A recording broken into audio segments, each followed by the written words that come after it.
Welcome to this explainer. We're jumping right into one of the most, frankly, astonishing chain reactions in all of human history. You've probably heard people talk about World War I like it was just bound to happen, right? Like it was entirely inevitable. But actually, scratch that. It was anything but inevitable. It was this crazy, precarious mix of long-standing systemic tensions and sheer, almost unbelievable coincidence. We're going to break down exactly how a highly contingent, incredibly localized event literally dragged the entire world into total war. So let's start right at the scene of the crime. June 28th, 1914. And the question you see here? It's not an exaggeration at all. The historical contingency of this day is just mind-boggling. Get this. Earlier that very same morning, assassins had botched a bombing attempt on the Archduke. The bomb literally bounced right off the back of his car. But then, just a few hours later, a totally simple navigational error, an unfortunate wrong turn by his driver in the streets of Sarajevo, put him right back in the crosshairs. That single wrong turn put the royal car carrying the heir to the Austro-Hungarian throne, Archduke Franz Ferdinand, right smack in front of Gavrila Princip. Now, Princip was a Bosnian of Serb extraction, a really fierce nationalist. He was tied to the secret activities of a militant group called the Black Hand, as well as the Young Bosnia movement. He was essentially fighting for an underrepresented part of the Austro-Hungarian Empire that was absolutely determined not to be ruled by the Habsburgs for one more day. In a split second, Princip fired his weapon, and he provided the definitive spark for a global conflict. Which brings us to Section 1, building the Balkan powder keg. Okay, so to understand why this one assassination mattered so much, we got to step back a bit and look at the underlying regional tensions. It all really starts with this concept right here, irredentism. See, as the Ottoman Empire was gradually collapsing, these newly independent nations started popping up in the Balkans, places like Serbia, Greece, Montenegro, and Bulgaria. But the thing is, they weren't satisfied with their borders at all. They were fiercely driven by this irredentist desire to push their boundaries outward and reclaim unredeemed territory where their ethnic compatriots still lived. That drive directly fueled the bloody Balkan Wars of 1912 and 1913, acting as this grim prequel to the World War. And right alongside that irredentism, you had pan-Slavism. This was a movement trying to unite all the Slavic people of the region into one massive single nation, Yugoslavia. Now here is where the major European powers get dragged into the mess. To unite those Slavic territories, you'd have to carve up big chunks of Austria-Hungary. So naturally, Austria-Hungary violently opposed pan-Slavism. But on the flip side, you had Russia. Russia viewed itself as the great protector and leader of all Slavic nations, so they heavily supported the movement. It's like two massive tectonic plates just slowly grinding against each other. The ideological battle lines were completely drawn. Moving on to Section 2, the Tangled Alliance System. Just take a look at this breakdown.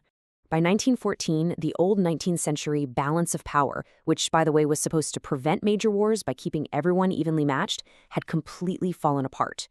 Europe was now split into these two aggressive, incredibly rival camps. On one side, the Triple Entente, Britain, France, and Russia. On the other side, the Triple Alliance, Germany, Austria-Hungary, and Italy.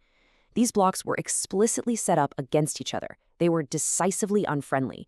It was basically a giant domino setup, where if one nation stumbled into a war, the rest were contractually going to be dragged right in with them. And simmering underneath all these diplomatic handshakes was rampant imperialism and deep-seated militarism. Government officials were really starting to believe that diplomacy was kind of weak, and that war was actually a perfectly fine, natural way to settle disputes. You had this intense competition going on, especially the Anglo-German naval arms race.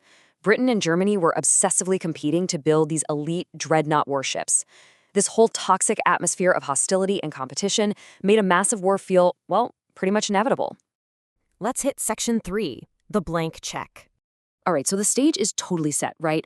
Massive alliances, heavily armed nations, boiling regional tensions. And this brings us to the absolute turning point, right after the Sarajevo assassination. Germany issued what historians call the blank check to Austria-Hungary. It was an unconditional promise of support. And man, did this embolden Austria-Hungary. Knowing they had the full weight of the mighty German military backing them up, the Austro-Hungarians fired off these extreme, totally unacceptable ultimatums to Serbia via telegraph. And they did it knowing full well those demands were designed to provoke a larger war. And just look at how terrifyingly fast this all moves. The dominoes start falling so quickly because of modern communication and fast transit. In July, the ultimatum is sent. Serbia, predictably, rejects the most extreme terms. Austria-Hungary declares war. Boom. The alliance system activates. Russia starts mobilizing to protect its Slavic allies Serbia. But here's the kicker. Military mobilization back in 1914 was driven by incredibly rigid railway timetables. Once you loaded troops onto trains heading for the borders, you couldn't just hit the brakes. Germany sees Russia mobilize, so they launch preemptive strikes in early August. By August 4th, Britain is officially in. A local crisis literally snowballed into a continental bloodbath in just a matter of weeks. Section 4. Executing the Schlieffenplan. This brings us to a massively important piece of the whole puzzle. We have to look at exactly how Germany planned to survive this terrifying reality of a two-front war against Russia in the east and France in the west. Their strategy? The Schlieffenplan. It was drafted way back in 1905 by General Alfred von Schlieffen. It was daring for sure, but it relied on some really fatal assumptions. The whole idea was to launch a massive surprise attack on France, defeat them in exactly 6 weeks, and then use their modern rail system to rush all those troops over to the east to fight Russia. Why 6 weeks? Because Schlieffen assumed Russia's less advanced infrastructure would take exactly that long to mobilize. But to get to France fast enough, the German army had to march through a very specific route. And that route went straight through neutral Belgium. Now, this was Britain's absolute red line. Britain had guaranteed Belgium's neutrality since 1839. So when Germany invaded Belgium just to execute the Schlieffenplan, it forced Britain, and by extension its massive global empire, to officially declare war on Germany. That single strategic military decision is really what cemented this as a truly global conflict, rather than just a European one. Finally, Section 5. Trigger versus sole cause. As we wrap up this explainer, we really need to look at how we understand historical causality, because there's a huge historiographical difference between the spark that starts a fire and the fuel that actually burns the house down. Just compare these two ideas. You've got the trigger, Gavrilo Princip assassinating the Archduke. It was absolutely the definitive catalyst. But if we look closer, we see the true underlying causes. It was this pre-existing, incredibly toxic mix of systemic tensions, decades of imperialist competition for colonies, militaristic arms races, fierce nationalism, and that rigid, unforgiving alliance system. Without all those underlying causes, the assassination probably would have just been a tragic, localized political crisis. Instead, it was the match thrown directly into the powder keg.